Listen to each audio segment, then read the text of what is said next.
All right, I want to go ahead and talk about calculating slope from 2 points using what we call the slope formula.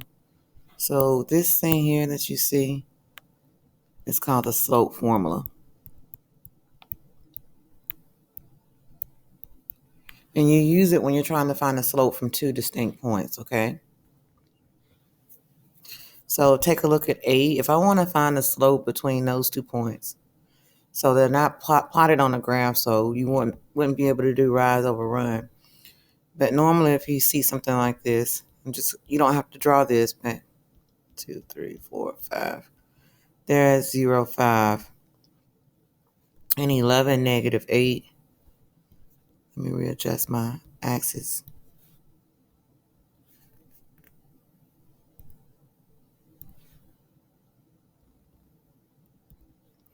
One, 2, 3, 4, 5, 6, 7, 8, 9, 10, 11.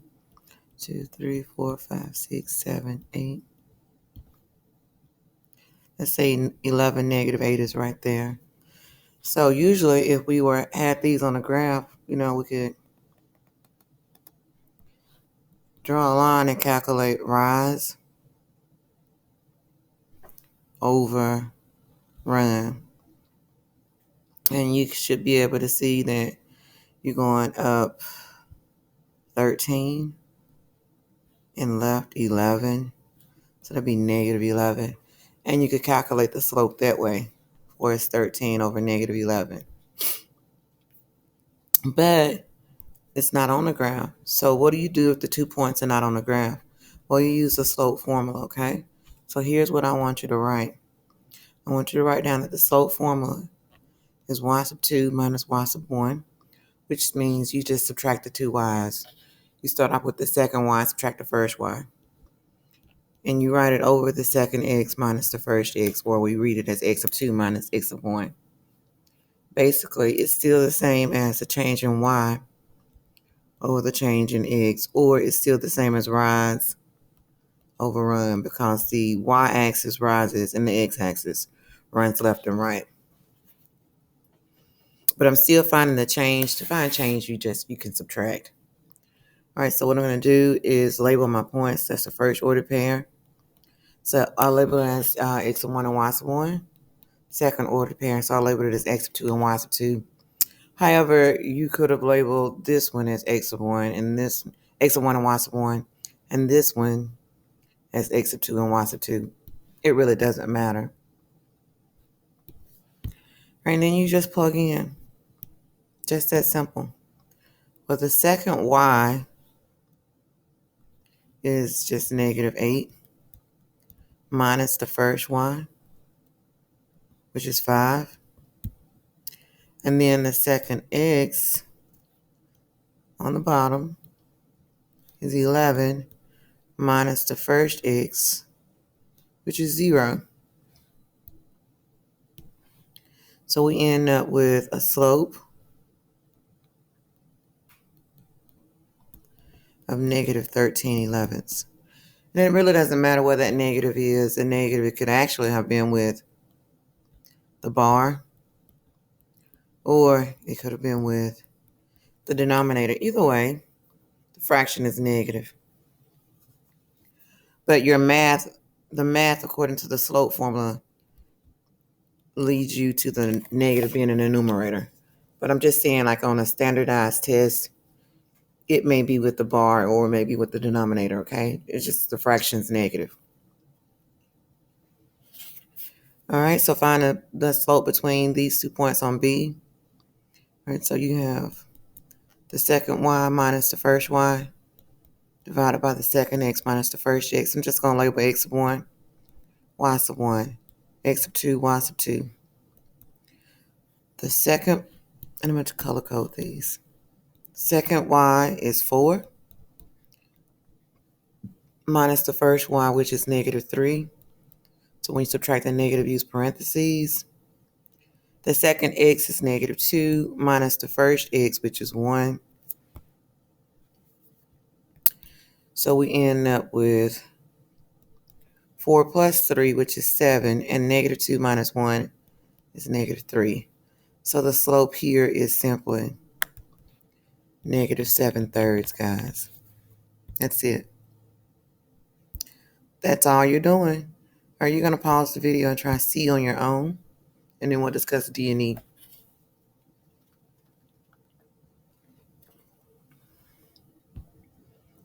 All right, so for C, I'm going to label my coordinates and use this slope formula.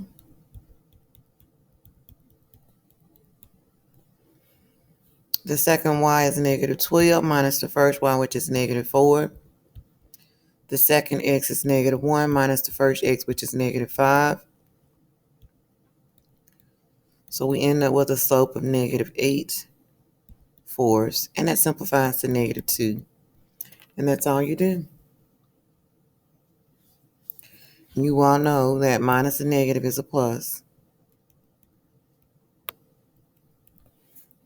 All right, D and E are a little different. D and E are going to be what I call special equations. When I say special equations, I have an equation with an x and no y in it, or a y with no x in it, if I were to write an equation for them.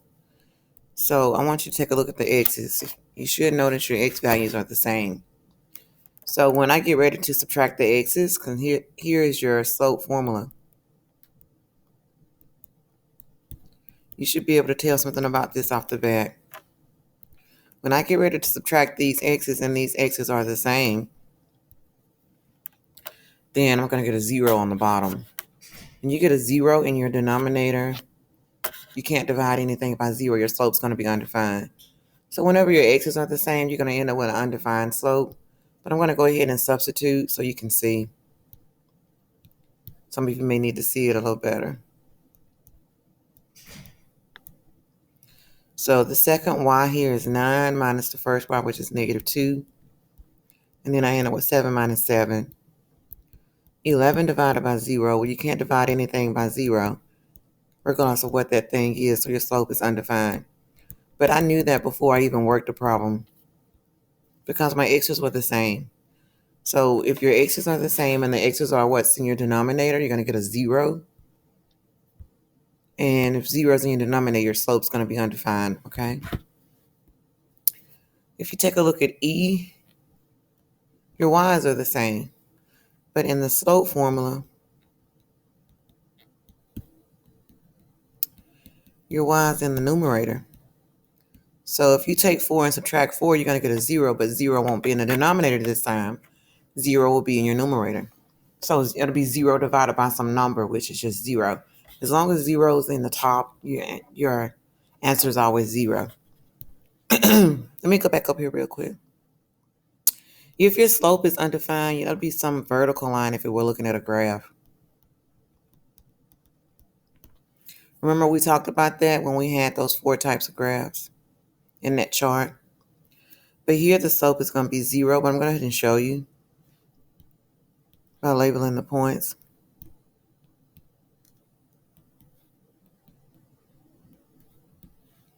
So we're going to end up with 4 minus 4 over 3 minus negative 8. That's going to be 0 over 11. So basically you get a slope of 0 for E. That means that if I were to graph this, a flat line or a horizontal line has a slope of 0. All right, F and G, they're like some application problems, but they're really easy. To surf the internet for 25 minutes at Internet Cafe, it costs $7.25. That's an ordered pair, 25 and 7.25. And I will tell you, I know that this is X and that's Y, because cost, Y, that 7.25 is cost. The cost to surf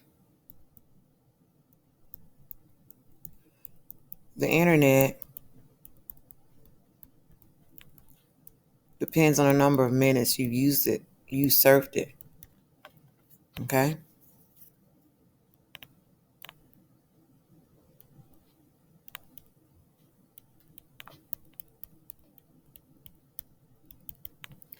So the number of minutes is X and the cost is Y. They can't charge you unless you get on there, okay?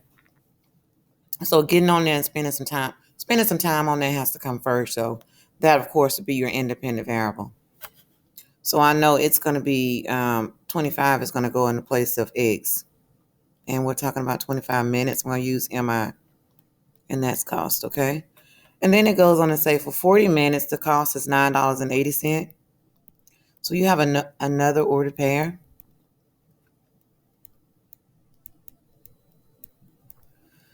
But again, this is minutes and this is cost.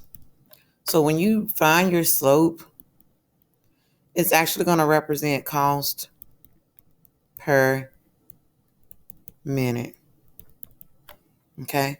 So basically when it says find the slope or rate of change, like how much are you spending per minute to be on the internet? So I'm going to label these as X sub 1, Y sub 1. And this one I'm going to label as X sub 2 and Y sub 2. And just do my work here.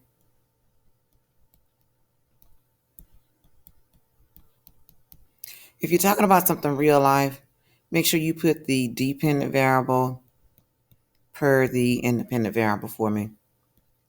Like what they represent, the units, okay? When you're finding your slope. All right, so the second Y is $9.80 minus $7.25. And then the second X will be 40 minus 25. All right, so I have 980 minus 725, which is 255. So I end up with a slope of, 255 over 15. And when I divide 255 by 15, I get 17 cents. And it's money, guys. We're talking about cost per minute. All right, so we're looking at M is 0.17. Basically, the cost is 17 cents per minute, guys. That's your cost per minute. Okay, you're going to pause the video and try G. And then we'll talk about it.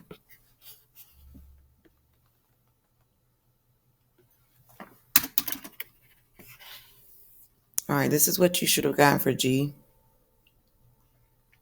It says the value of a car decreases at a constant rate. Okay, so over time, it's money is coming off the value of the car. After 3 years, the value of the car is $15,000. So basically, the value of the car depends on the number of years that have passed. You know, they say a car depreciates as soon as it leaves the lot, even if you buy a brand new. So since I know that the value of the car depends on the years that have passed,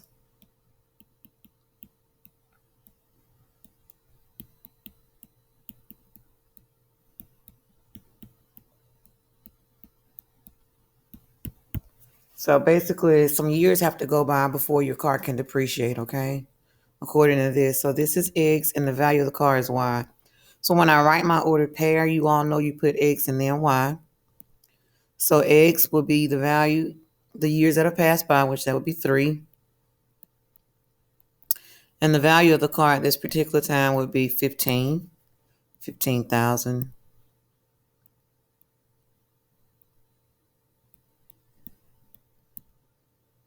And that's your money. I'm just going to put value. And then it goes on to say, I'm going to call it X1 and Y1. After 2 more years. So what's 2 more years after 3 years? So that would be 5 years, guys. Now, so after 5 years, the value of the car is $11,000. I'm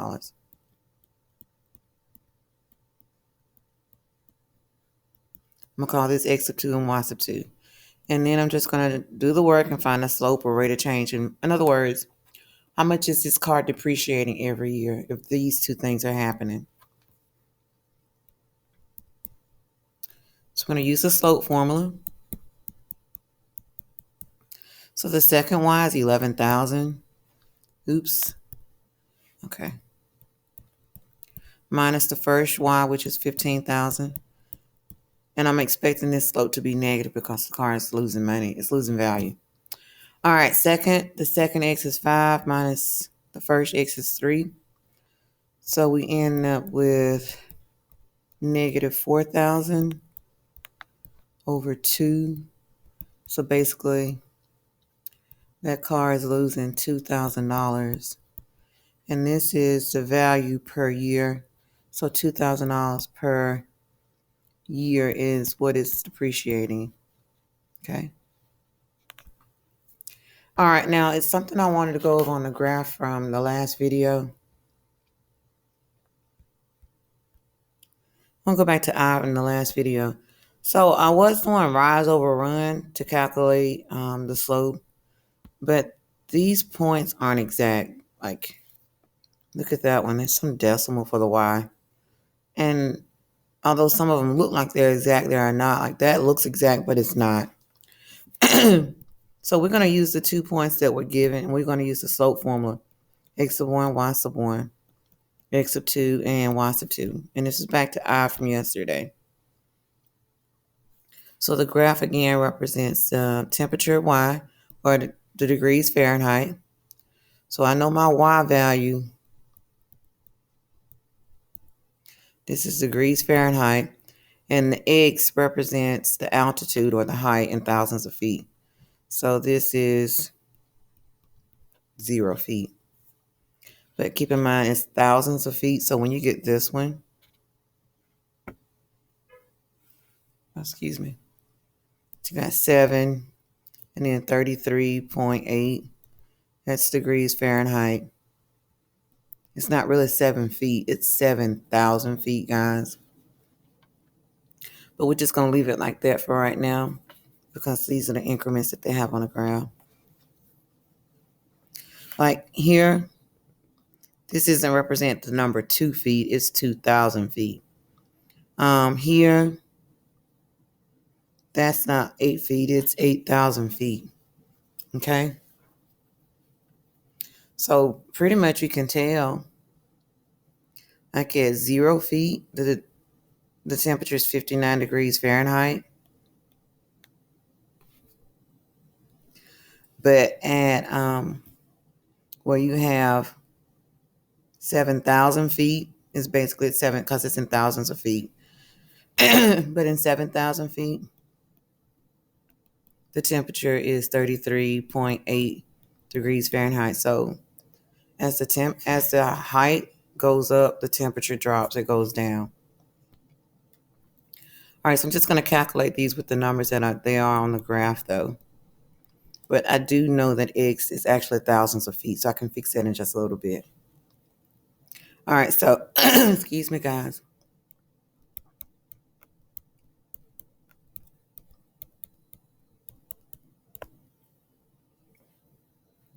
The second Y in this case is 33 and 8/10. That's the degrees Fahrenheit. Sorry. Minus 59. That's your first Y. Your second X is 7 minus your first X, which is 0. Now, I know this is actually thousands of feet. We'll talk about that in a minute. So we have 33.8 minus 59. That's going to give me negative 25 and 2/10. And then 7 minus 0 is 7. So you have 25.2 divided by 7. So I get a slope of negative 3.6. So what does that mean? That means that the temperature is decreasing that many degrees Fahrenheit per 1,000. And don't put 1, okay? I mean, don't put just don't put the number 1. You got to put like 1,000. I'm going to put the word 1,000. Excuse me. Per 1,000 feet. If I can get this thing to right. Make sure you use 1,000 because this isn't actually the number 7. It's actually the number 7,000. But because the x-axis looks like it's in increments of 1 or 2, and not 2,000 or 4,000 or 6,000 or 8,000 or 10,000. Put the word 1,000 feet. So for every 1,000 feet that the altitude increases or the height increases, the temperature drops 3 and 6 tenths degrees Fahrenheit. Now you could have written this. You could have written it as a number per 1,000 feet. I'll take either one of those. I'll take it with the 1,000 in terms of a word, or 1,000 in terms of a number. But just know that this isn't really 7 feet, guys. It's 7,000 feet. But it's just easier to calculate with the number 7 and then write the slope in per thousands, okay? Hope that makes sense. If it doesn't, let me know, all right?